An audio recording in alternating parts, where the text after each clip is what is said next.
어떻게 요즘 참 감사하다 그러면서 살고 계십니까? 그래 보이는 사람들이 있습니다. 제가 이렇게 물으니까 막 이렇게 웃음이 막 이렇게 번지는 사람들이 있는데요. 감사가 넘치시는지, 아니면 삶의 구석구석이, 삶의 하나하나가 다 마음에 들지 않고 하나하나가 다 마음에 안 들어, 그래서 불만스러운, 그렇게 혹시 살고 계십니까? 분명한 것은 행복한 사람은, 그죠? 행복한 사람은 감사가 넘친다는 것입니다. 그렇죠? 감사는 행복의 이 바로미터입니다. 그런데 행복하지 않게 살고 싶은 사람은 세상에 아무도 없을 것입니다. 고생스럽고 불만스럽고 짜증나고 한숨 쉬고 화내고 그러면서 살고 싶은 사람. 나는 정말 짜증내며 살고 싶어요. 와! 이런 사람은 아마 아무도 없을 것입니다. 그런데 어떻게 짜증과 불만과 한숨 없이 살고 계십니까? 아니면 혹시 오늘 교회에 오시면서도 혹시 음식 준비를 하면서 옷을 입히면서 짜증과 한숨을 거쳐서 여기까지 오시지 않았습니까? 네. 저희 집에서도 종종 있는 일이기 때문에 제가 어떻게 교회 나오시면서 기대감을 가지고 나오십니까? 또는 나오셨습니까? 하나님을 찬양하고 예배하고 기도하고 말씀을 듣고 하는 것에 대해서, 또는 만나게 될 사람으로 인해서 행복한 마음, 감사한 마음으로 나오셨습니까? 아니면은 뭐 사람 보고 교회 나오나요? 뭐 하나님 보고 나오죠. 예, 그런 마음으로 나오셨습니까? 근데 한번 잘 생각해 보십시오. 여러분들에게도 그 교회와의 허니문 기간이 반드시 있었습니다. 교회가 행복하고 교회가 감사했던 때가 있었습니다. 예배를 드릴 수 있다는 사실만으로도 참으로 감격했던, 할 수 했던 때가 있었습니다. 세상에 이렇게 좋은 분들이 천국이 아니라 이 땅에도 있다니. 그런 생각을 가졌을 때가 있었습니다. 저는 지금도 그렇게 생각하고 있는데요. 여러분들은 어떤지 모르겠습니다. 교회뿐만이 아니죠. 집에서는 어떻습니까? 아내와 남편과 아이들과의 관계 속에서 어떻게 감사가 가득하십니까? 아니면 고생이 가득하십니까? 네? 불만과 짜증, 한숨과 눈물, 분노와 나아가 포기, 이런 것들이 늘 마음을 사로잡고 있습니까? 그러나 한번 잘 생각해 보십시오. 여러분들에게도 신혼기간이 있었습니다. 나와 결혼해 준 것만으로도 참으로 감사하고 얼굴만 보고 있어도 행복했던 때가 있었습니다. 남편이 양말을 거꾸로 벗어놓으면 그게 터프해 보이고, 늦게까지 잠들어 있는 아내가 예뻐 보일 때가 있었습니다. 근데 지금은 왜 이렇게 되었습니까? 사람이 달라졌습니까? 아니면 뭐 하나님이 달라졌습니까? 환경이 더 안 좋아졌습니까? 남편이 돈을 덜 벌어옵니까? 아니면 일을 안 합니까? 아니면 아내가 가정을 돌보지 않고 밖으로만 나가 돌고 있습니까? 아니죠? 아무도 그렇지 않습니다. 그렇지 않은데 달라져 있습니다. 행복도 감사도 다 마음에서 시작이 됩니다. 그렇죠? 행복이나 감사는 얼마나 많이 갖고 있느냐, 소유의 많고 적음에 좌우되지 않고 조건이나 환경에 좌우되지 않고 어디서 나옵니까? 마음에서 나옵니다. 그렇죠? 마음의 문제입니다. 모든 것을 다 가지고도 짜증과 불평과 분노와 한숨이 가득할 수 있고, 상황이 좋지 않은데도 그 가운데서도 평안과 기쁨을 누리고 소망과 비전이 마음을 사로잡아 그래서 감사하고 행복한 가운데 살 수도 있습니다. 그래서 상황을 바꾸는 것이 아니라 뭐를 바꾸는 것이 더 중요합니까? 마음을 바꾸는 것이 중요합니다. 마음을 바꾸면, 사실 그런데 마음을 바꾸면 상황은 저절로 바뀌게 됩니다. 또는 마음을 바꾸면 마음이 바뀌었더니 더 이상 그 상황이 바뀌어야만 하는 상황이 아닌 것이 될 수도 있습니다. 그렇죠? 다 아시죠?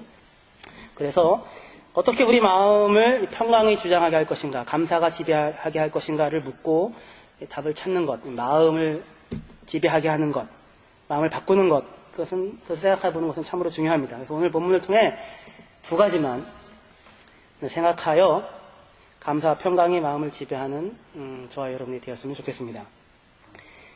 예, 아멘 하는 자들만이 이 복을 누릴 것입니다. 예. 지금 말고요, 아까요. 예. 예. 예, 감사가 마음을 지배하고 삶을 지배하기를 원한다면 첫째로 두 가지만 생각할 건데요. 첫째로 바른 해석입니다. 바른 해석이 여러분들의 마음을 이렇게 사로잡고 있어야 합니다. 그래서 해석의 선점이 필요합니다. 말이 어렵지만 그냥 따라합시다. 해석을 선점하자. 먼저 붙잡자. 좋은 해석이 먼저 붙잡고 있어야 하는 것입니다. 자, 오늘 말씀해 보시면 창세기 14장 17절 25절인데요. 예, 성경을 펴셔도 됩니다.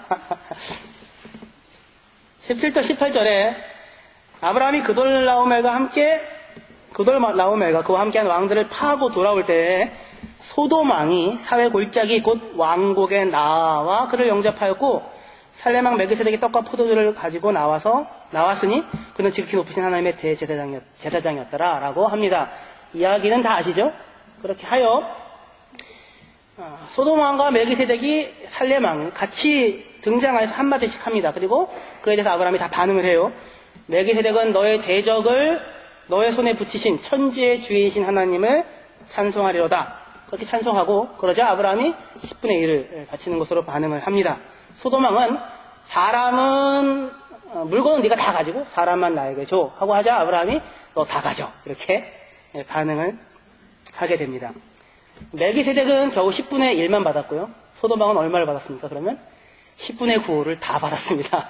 그런데 왜 이상하게 기분이 멜기세덱은 다 받은 것 같고 소돔 왕은 하나도 안 받은 것 같을까요? 그죠? 마음이 문제입니다. 마음이요. 우리가 주목하려고 하는 것은 전쟁에서 승리하고 돌아오는 아브라함에게 두 왕이 나오는데요. 이 두 왕이 나온 순서와 그리고 이야기한 순서입니다. 이 순서가 중요합니다. 누가 먼저 나왔습니까? 소돔 왕이 먼저 나왔습니다. 그래서 17절에 아브라함이 그돌라오멜과 그와 함께 왕들을 파고 돌아올 때 소돔 왕이 사회 골짜기 곧 왕국에 나와 그렇게 얘기를 해요.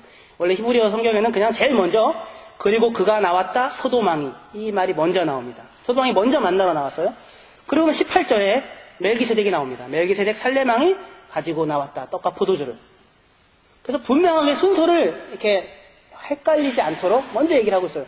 소돔 왕이 먼저 나왔어요. 그리고 멜기세덱이 나왔어요. 근데 말은 누가 먼저 했어요? 네, 멜기세덱이 먼저 말을 했습니다. 멜기세덱이 먼저 나와서 아브라함이 싸워서 이긴 이 전쟁을 먼저 해석을 했던 것입니다. 소돔 왕이나 다른 사람들은 지금 몰라요. 이 전쟁이 하나님께서 이긴 전쟁임을. 사람들은 모릅니다. 이 전쟁이 어떻게 아브라함이 이겼는지. 아브라함이 운이 좋거나 재수가 좋아서 이겼다고 생각할 수도 있습니다. 소돔 왕은요. 그러면서 한편으로는 시기하고 한편으로는 경계의 마음을 가졌을 것입니다. 먼저 나아가서 자기 재산 찾는 것도 중요하지만 이걸 어떻게든지 지금 현재 소돔 왕이 남쪽 지역의 패권을 잡고 있기 때문에 아브라함이 커가는 것을 경계해야 하는 거죠. 두려운 마음과 어떻게 해서든지 이 사건을 해석해야만 내가 졌지만 아브라함이 뺏어온 하지만 자기가 여전히 패권을 잡고 살아야 되기 때문에 누려야 하기 때문에 그것을 해석하러 먼저 지금 나가고 있는 것입니다. 그래서 속으로 벼르고 있는 거죠. 그래. 사람만 나에게 주고 물건 너가 다 가져라. 이렇게 얘기를 하자. 원래 다 내 건데 이 마음을 가지고 사실은 나왔습니다. 그런데 누가 먼저 이야기를 하고 누가 먼저 해석을 합니까? 멜기세덱이 지극히 높으신 하나님의 제사장이 먼저 해석을 하는 것입니다. 이렇게 해석을 해줘요. 천지의 주인인 하나님, 지극히 높으신 하나님이 아브라함에게 그 원수를 붙였다. 하나님께서 이기게 하셨다. 이렇게 해석을 해요. 전쟁을 이기고 들어온 것에 대해서요. 그래서 그 얘기를 듣고는 아브라함이 얻은 소유의 10분의 1을 드립니다. 10분의 1을 들었다는 얘기는 맞습니다. 그거죠. 진짜입니다. 그 확실한 고백입니다. 여호와 하나님은 정말로 천지의 주인이시더군요. 그돌라오멜 그 거대한 나라, 내 나라 왕과 싸워 내가 500명밖에 안 데리고 나가는데 이기게 하시더군요. 정말 천지의 주인이 확실합니다. 근데 그분이 내 하나님이십니다. 이 마음으로 10분의 1을 드렸던 것입니다. 이렇게 전쟁이 해석됩니다.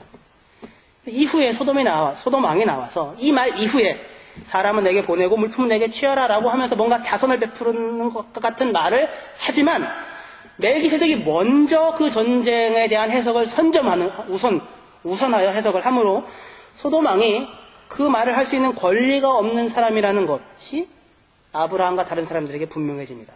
그래서 아브라함은 이렇게 너 다 가져 하는 것으로 소돔왕 네가 나를 이기겠느냐? 내가 이기는데 내가 보탠 것이 무엇이냐? 너는 그런 말을 할 자격이 없다. 이 전쟁은 하나님께서 내게 이기게 한 것이다. 물건은 내가 다 가지라고? 아니다. 네가 다 가져라. 내가 내 손에서 무엇을 받는다면 나는 개만도 못한 사람이다. 이 성경에는 없지만 그 뉘앙스가 있습니다. 내가 너에게 뭔가를 갖는다는 것은 하나님이 나를 이기게 하셨다는 것을 내가 부정하는 것이다. 이렇게 이야기를 하면서 그걸 다 주었습니다. 그러나 한번 생각해 보십시오. 생각을 해 보십시오. 만일 아비멜렉이 아니라 소돔왕이 먼저 나와서 그 전쟁과 사건에 대하여 해석하고 이야기했다면, 그랬다면 어땠을까요? 하는 것입니다. 전쟁에 이기고 돌아오는 아브라함을 맞으면서 소돔왕이 나아가 먼저 이렇게 얘기하는 것입니다. 오 아브라함이여, 훌륭하고 뛰어나도다. 당신이 이렇게 전쟁에 이기고 오시니 그 큰 나라와 이 얼마나 대단한 일이오. 당신은 참으로 이 모든 승리에 대한 보상을 받아 마땅하오. 당신이 뺏어온 이 모든 물품들 사실은 모두 내 것이지만, 그러나 당신이 이렇게 높은 무용과 지혜로 승리를 얻었으니 내 어찌 그것을 내 것이라 고집할 수 있겠소. 모든 물품들은 당신이 다 가지시오. 당신은 그럴 만한 자격이 충분하오. 다만 아브라함이요, 소돔에 있는 사람들만큼은 나에게 주시오. 나는 사람을 소중하게 여기고 저들은 모두 소돔의 백성이 아니오.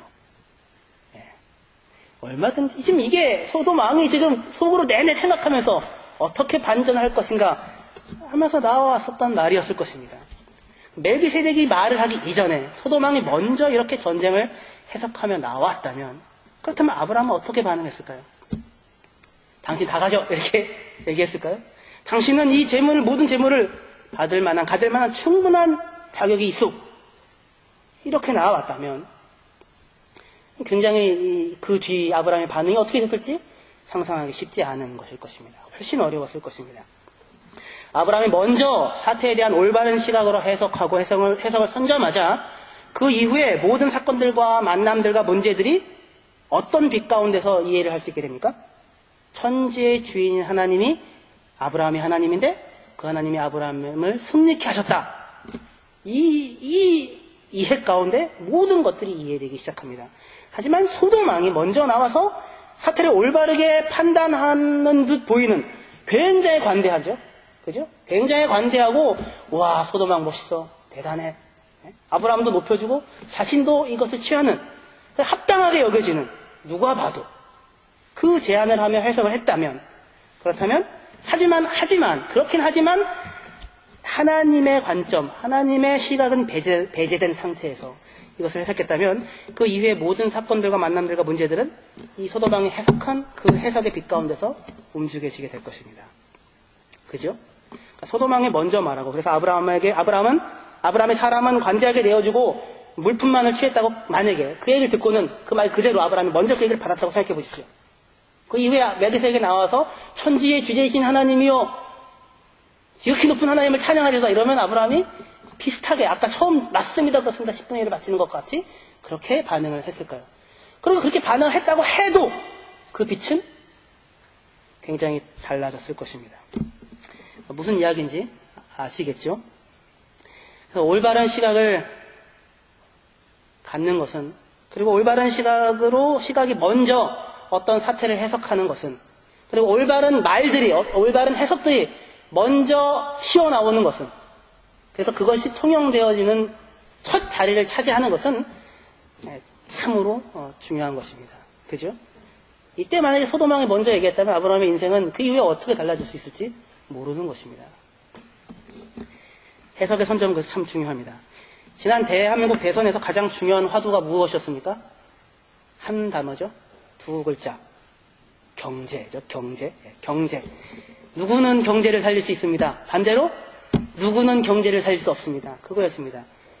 누군가가 경제라는 말을, 해석을 선점했습니다. 그래서 그 이후에 모든 얘기가 무엇과 관계돼서 얘기가 돼요? 경제와 관련해서 이야기가 되는 것입니다. 그 이전 대선 때는요, 노무현 대통령 대선 때는 뭐였었습니까? 민주, 권위주의. 누가 먼저 그 말을 선점하자 모든 이야기들이 아니야, 우리도 민주야, 우리는 권위주의가 아니야, 이런 틀 안에서 움직이기 시작했던 것입니다. 해석을 선점하면 그것에 대한 찬성이든 반대든 대안이든 다 그 첫 해석에 기대어 모든 논의가 진행되게 됩니다. 그 효과는 참으로 커서 다른 모든 시각들과 생각들을 이렇게 수면 밑으로 가라앉게 하고 그것만을 보여지게 하는 효과와 힘이 있는 것입니다. 우리 일상생활 속에서 해석의 선점이란 쉽게 말하면 어떤 특정한 하나의 생각이 다른 모든 생각들을 누르고 마음을 사로잡는 효과를 낳는 어떤 것인 것입니다. 자, 여러분들의 마음을 사로잡고 있는 것은 무엇입니까? 무엇이 여러분의 마음을 사로잡고 있습니까? 목사님의 설교가 언제 끝날 것인가? 그게 여러분의 마음을 사로잡고 있습니까? 그게 마음을 사로잡아서 시계를 보기 시작하면은요, 어떠한 내용이 흘러 들어와도 아무 상관이 없어요. 무슨 얘기를 했느냐가 하나도 안 중요해요. 5분 더 지났어. 이거만 중요한 거예요. 그리고 집에 돌아가는 것입니다. 그게 사로잡히면요. 얼마든지 그럴 수 있습니다.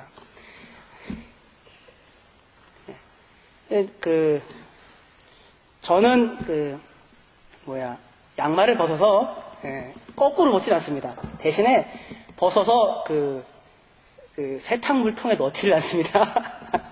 어딘가에 있습니다. 어딘가에 숨겨져 있어요. 보물찾기를 합니다. 저희 집사람이요. 근데 어느 분은 항상 벗어서 넣죠. 항상 뒤집어서. 그죠? 다른 모든 거를 다 잘해도 그거 하나가 걸리면 이 남편은 아내의 말을 한마디도 안 들은 사람이 되는 겁니다. 그거 하나로요. 아무리 다른 건 잘해도 소용이 없는 것입니다. 그러니까 마음을 사로잡고 있는 것들이 있는 것입니다. 그죠? 마음을 사로잡고 있는 것들이요. 근데 무슨 기준이 마음을 사로잡고 있는가 하는 것이 그 해석의 선정과 똑같은 것입니다. 여러분들의 마음 또는 여러분의 삶을 지금 사로잡고 있는 생각, 문제는 무엇입니까? 그리고 그 사로잡고 있는 바로 그것이 여러분들의 삶 가운데, 인생 가운데 가장 중요한 것입니까?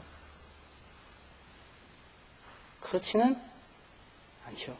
시험에 혹시 떨어졌어도 그것이 마음을 사로잡죠. 당연히 그때는. 하지만 그것이 여러분들의 인생에서 가장 중요한, 여러분들의 마음을 가장 깊이 사로잡아야 하는 그 내용입니까? 그렇지는 않을 것입니다. 사람은 내게 돌리고 물품은 내가 취하라 라는 소돔왕의 말이 딱 들려졌습니다. 그 말이 들려지자 거대한 승리를 하나님의 도움으로 이기고 돌아온 아브라함이지만 마음의 헛된 생각으로 마음이 사로잡혔을 수도 있습니다. 어떤 헛된 생각입니까? 사람까지 내가 취하면 안 되나? 사람은 내가 취하고 물건도 가져라. 사람까지 취하면 안 될까? 물품은 그래도 취해도 되겠지? 반만 줄까? 아니면 다 줄까? 이런 생각들이 그 말로 인하여 멜기세덱이 말이 먼저 들어왔을 때 아브라함은 아무 거기에 사로잡히지 않고 다 죽어도 마음에 근심이 없었고 기쁨이 충만했습니다. 그런데 소돔왕이 먼저 말이 들어오자 그것의 기준에 빗대요. 이거 다 주는 건 바보 아니야? 이런 생각이 들고 헛된 생각들에 몰두하는 것이 되었던 것입니다.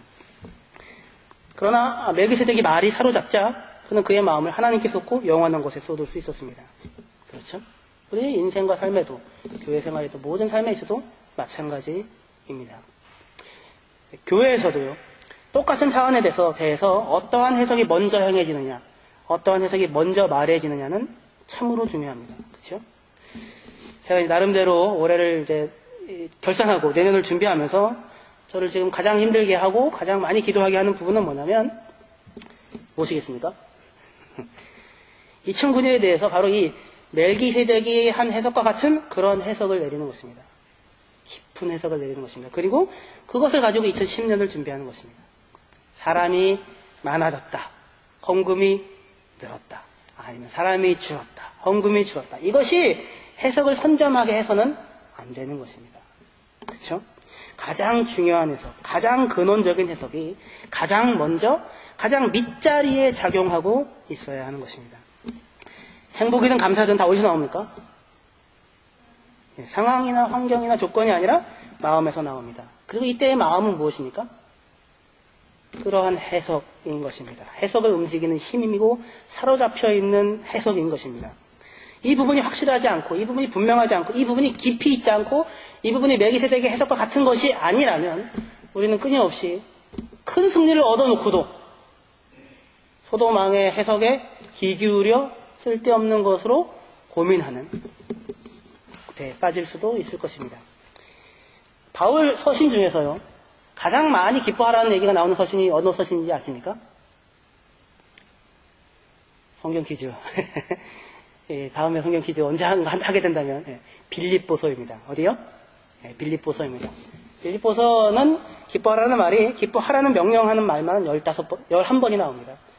기쁨이라는 말까지 포함하고, 그러면 18번, 20번 가까이가 나옵니다. 4장밖에 안 되는 짧은 서신인데도 불구하고요. 그런데 빌립보서 쓸 때 바울은 어디 있었습니까?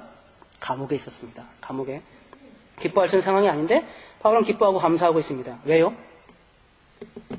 그의 마음을 사로잡고 있는 해석이죠. 그의 마음을 붙잡고 있는 그 싸움이, 그 깊은 그 근거가, 해석이 그러한 상황에 의하여 흔들리는 어떠한 것이 아니었기 때문입니다. 하나님의 시각이 그의 마음을 사로잡았습니다. 하나님께서 자기 인생과 삶을 돌보시는 그 시각이 자기의 문제들을 보는 첫 번째 생각이었기 때문입니다. 빌립보서를 찾아봅시다. 빌립보서 1장 12절입니다. 이것은 참으로 중요한 시각입니다. 오늘 말씀을 통해서 이 시각을 저와 여러분들이 함께 가지셨으면 좋겠습니다. 빌립보서 1장 12절에서 18절까지 말씀인데요. 제가 읽겠습니다. 형제들아, 나의 당한 일이 도리어 복음의 진보가 된 줄을 너희가 알기를 원하노라. 이러므로 나의 매임이 그리스도 안에서 온 시위대 안과 기타 모든 사람에게 나타났으니 형제 중 다수가 나의 매임을 인하여, 감옥에 갇힘을 인하여 주 안에 신뢰함으로 겁없이 하나님의 말씀을 더욱 담대히 말하게 되었느니라.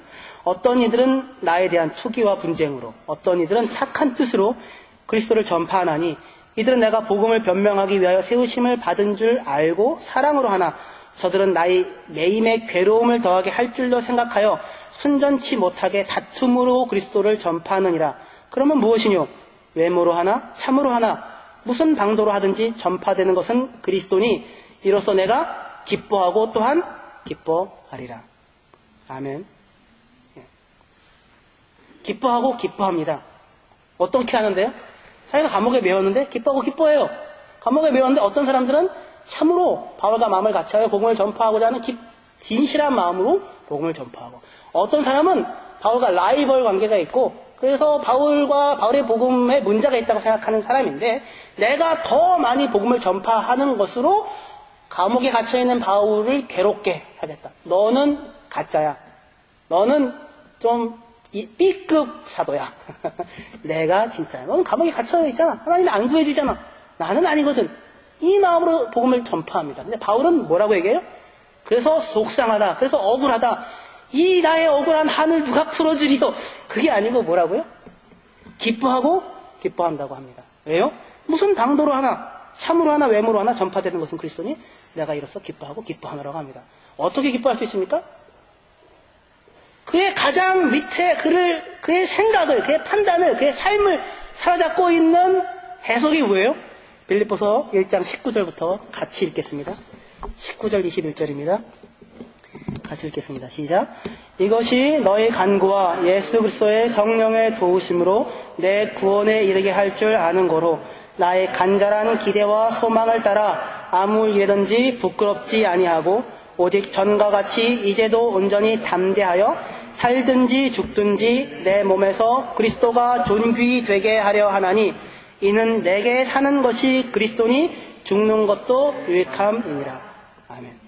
기준이 뭐예요? 자기가 아니라 뭐라고요? 그리스도입니다. 그리스도가 존귀하게 되면 기쁜 거예요.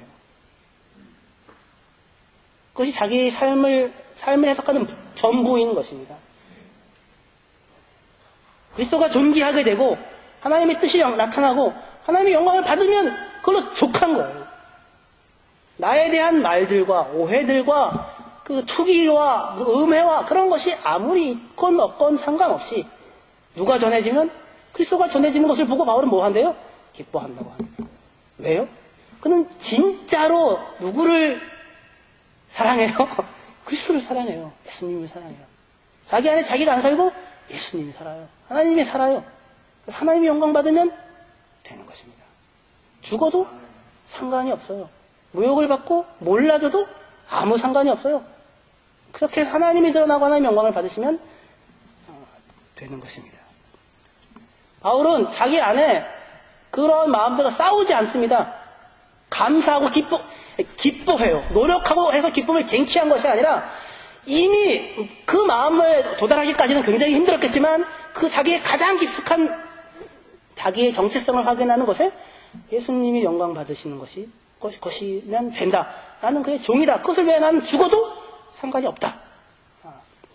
라고 하는 마음이 있으므로 마음의 근심 속에 이 싸움 속에서 그것을 누르고 내가 그래도 기뻐해야지가 아니라 그냥 기뻐하는 마음이 생겼던 것입니다. 왜요? 해석을 선점했기 때문입니다. 멜기세덱이 먼저 얘기를 했기 때문에 기꺼이 줄 수 있었던 것입니다.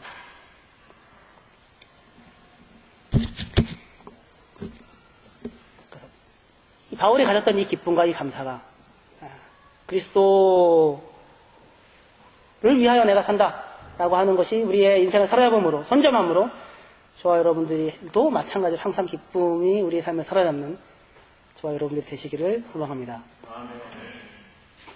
둘째로요. 여러분들의 마음을 헛된 것으로 사로잡게 하지 마십시오. 제가 분명히 두 가지를 얘기한다고 했습니다.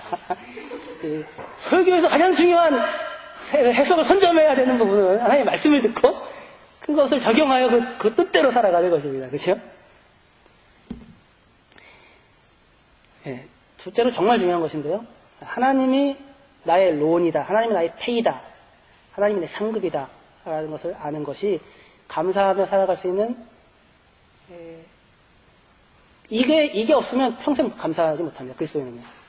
하나님이 이것을 가지기까지 계속해서 감사라는 것을 만들어내야 하는 어떤 시험과 상황 가운데 하나님이 우리를 몰아넣으실 것입니다.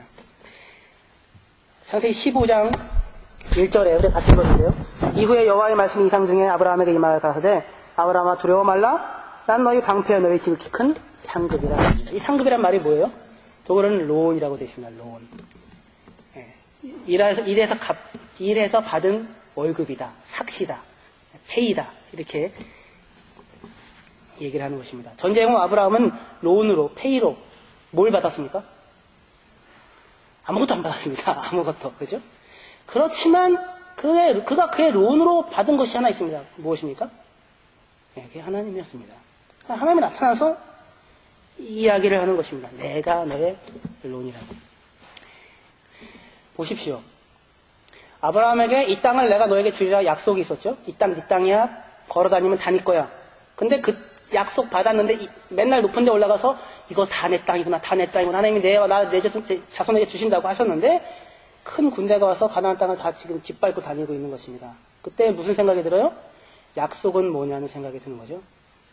하나님 나한테 준 약속은 뭐냐? 이건 헛거냐? 내가 너와 함께한다. 나는 너의 목자다. 들어가도 나를 섬기면 형통케 하고 복받을 것이다. 복이 있는 자는 시편의 말씀을 지키는 자들은 시냇가에 심는 나무와 같을 것이다. 수많은 약속들이 우리 삶 가운데 있습니다. 그죠? 내가 너와 함께한다. 나의 의로운 오른손이 너를 붙든다. 이게 수많은 성경의 약속들이 있습니다. 그럼 그 약속들이 약속을 받았는데 이 땅을 너에게 주겠다고 약속을 받았는데 큰 군대가 와가지고는 다 해치고 다니는 것입니다. 아브라함의 고민이죠. 도대체 약속은 뭔가? 이게 사실인가? 믿음이 무엇을 할 수 있단 말인가? 이것은 그냥 헛소리인가? 마음의 평안만인가? 근데 하나님이 롯을 사로잡아가게 하셔서 아브라함이 전쟁에 참여하죠. 참여해서는 그 전쟁에서 이기게 하십니다. 그때 돌아오는 아브라함의 마음을 채우고 있는 것은 무엇입니까? 와, 바로도 한번 해볼만 하겠는데 이게 아니라 그 약속이 진짜구나 것이었죠. 하나님이 진짜 이기게 하시는구나. 돌아와가지고는 땅 하나도 안 받았어요. 론도 하나도 안 받았어요. 근데 가슴에 뭐가 충만해요? 기쁨이 충만해요. 하나님이 나와 함께 하는구나. 근데 그 하나님이 하신 약속이 진짜야. 그것이 아브라함에게 상으로, 페이로, 론으로 여겨졌습니다. 그래서 하나님이 나타나서 나는 너의 방패며 내가 너의 론이다. 이렇게 얘기를 하는 것입니다. 약속한 것은 받지 못했는데요. 하나님을 받았습니다. 저와 여러분들 지금까지 여러분의 인생을 살면서 저는 독일에 나오면서 물론 신학을 하고 또 박사학위를 하고 세계적인 신학자가 제일 꿈을 안고 나와왔습니다. 15년 넘게 꿈꿨습니다. 20살 때부터 훨씬 이전부터 꿈을 꾸게 하시고 저에게 약속을 주셨습니다. 내가 너를 프란스 셰퍼나 C.S. 루이스와 같이 이 시대에 하나님의 마음을 세상 사람들이 이해할 수 있는 언어로 전달할 수 있는 사람으로 되게 하겠다. 그 제 마음의 약속이 20살 때부터 지금까지 17년입니까? 몇 년까지 늘 있어 왔습니다. 그죠? 그 약속한 것을 제가 받았을까요? 가졌습니까? 저는 하나님을 제 약속으로 받았습니다. 수많은 고비와 어려움들 속에서 건지시고 이기게 하시고 해결하게 하시고 살리게 하심으로 하나님이 나와 함께 하시는구나. 하나님이 내 삶을 지키시고 인도하시는구나. 한치의 오차도 없이 인도하시는 것을 알게 하셨습니다. 뭘 로운으로 받았어요? 하나님을 로운으로 받았습니다. 여러분들도 마찬가지로 똑같은 동일한 꿈을 품고 유학을 나오셨을 것이고 여기 독일 킬 땅까지 오셨을 것입니다. 약속하고 소망하고 품은 것이 있었을 것입니다. 그것을 여러분 쟁취하셨습니까? 땅을 얻었습니까? 묻는 것입니다. 아브라함은 땅을 얻었습니까? 땅을 얻지 못했습니다. 약속한 것을 받지 못했습니다. 하지만 뭘 받았어요? 전쟁에서 정말로 이겼고 하나님이 진짜 나와 함께 하는구나. 이 약속이 진짜구나. 하나님을 원으로 갖게 되었습니다. 아무리 성공하고 높은 지위에 올라간다고 할지라도 이 하나님을 로운으로 받지 못했다면 그건 아무것도 갖지 못한 것입니다. 10분의 9 전부 다 가져서 뭐 하겠습니까? 멜기세덱은 10분의 1 받았고 소도망은 10분의 9 받았는데 소도망은 하나도 안 받은 것 같고 멜기세덱만 다 받은 것 같잖아요? 어떻게 지금까지 살아오시면서 하나님이 여러분들의 로운이심을, 여러분들의 삭시심을, 월급임을 하나님 자신이 여러분들이 수고하여 노력하고 땀 흘린 대가로 여러분들에게 하나님이 선물로 주신, 페이로 주신 것이 하나님 자신이심을 잊지 마시기를 바랍니다. 기도하시겠습니다.